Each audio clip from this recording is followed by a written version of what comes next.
trabalho avaliativo de filosofia de vocês dessa semana. O prazo era para entregar sexta, talvez eu deixe o prazo aí para ser até sábado. Esse trabalho avaliativo vale de 0 a 10, é um trabalho importante, tá bom? Não é para ninguém copiar da internet, não é para copiar do livro didático, não é para copiar do colega, tá? Assim como também não é para você ficar assistindo vídeo e ver a palavra do vídeo para fazer o trabalho, tá? Esse trabalho é uma reflexão sua, um pensamento seu. Por isso que eu coloquei cada pergunta pelo menos 5 linhas, tá? Se você for fazer no caderno, mais de 5 linhas. No caderno, pelo menos umas 7, 8 linhas, tá? No computador digitado, cada pergunta pelo menos 5 linhas. Pergunta com menos de 5 linhas eu não vou nem ler. E não vem tentar arranjar desculpa assim, professor, que não sei o que, na hora que eu fui colocar lá no Word só deu 4. Não leio, tá? Menos de 5 linhas eu não leio, tá bom? Ou seja, é uma reflexão sua, uma construção sua.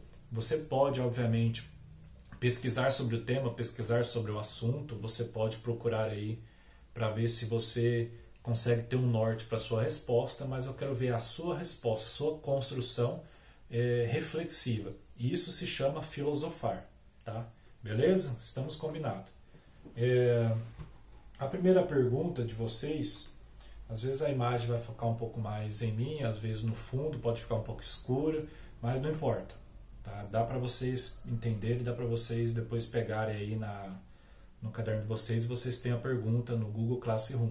Lembrando, tá? Não é para mandar para mim nem por e-mail, nem pelo WhatsApp, manda pelo Google Classroom. Tá? Vocês têm o Google Sala de Aula aí, então usem essa ferramenta, senão vai confundir tudo, vai bagunçar tudo a minha vida. Tá?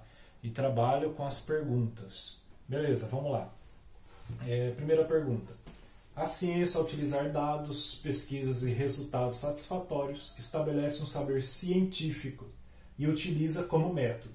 É assim que a ciência funciona. Tá? Precisa ter pesquisa, precisa ter dados e precisa ter resultados. Portanto, experiências e testes são meios para uma possível certeza. Mas aqui vem a pergunta. Esse tema nosso que nós estamos trabalhando no segundo ano do ensino médio é justamente filosofia da ciência, que foi o que vocês pesquisaram na semana passada. Tá? A filosofia da ciência é um campo de estudo da filosofia que investiga o campo científico e tenta entender como a ciência trabalha, qual é a ferramenta da ciência, será que a ciência ela sempre tem certeza, a ciência ela pode errar, quais são os limites do método científico, tá? Essa é a função da filosofia da ciência. Por isso tem uma pergunta para vocês. Na opinião de vocês, tá? Não só opinião, obviamente, eu quero algo reflexivo, não é aquela opinião sem pensar, sem passar pela crítica, sem passar por uma reflexão mais aprofundada. Na ideia de vocês, a ciência deve ter limites? A ciência deve ter limites? Ou para a ciência chegar a um resultado, ela deve fazer testes em animais, em seres humanos, sem se preocupar com as consequências? Pensei sobre isso. Tá? Qual é o limite da ciência? Tá bom?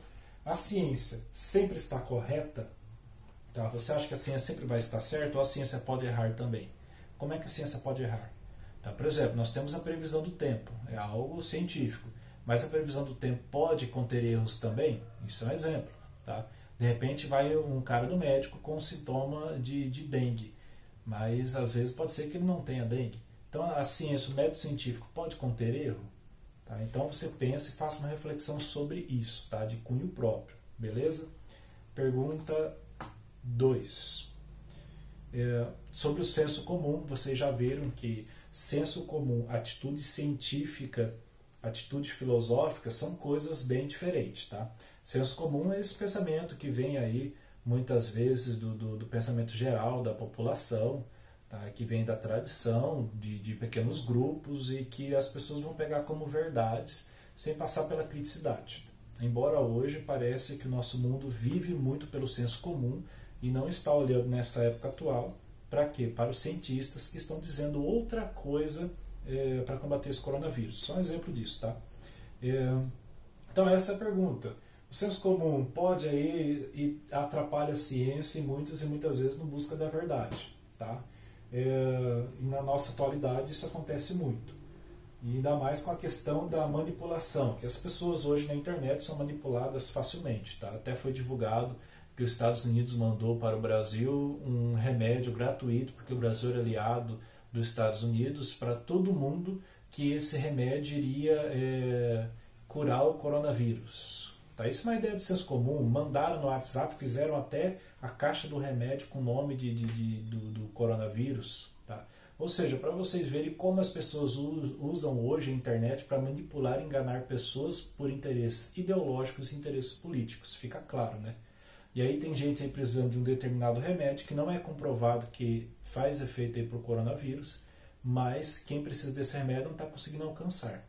Tá? Então essa é a pergunta. Explique aí com respostas próprias. Como é possível superar o senso comum? Como é possível superar essa opinião que não passa pela crítica?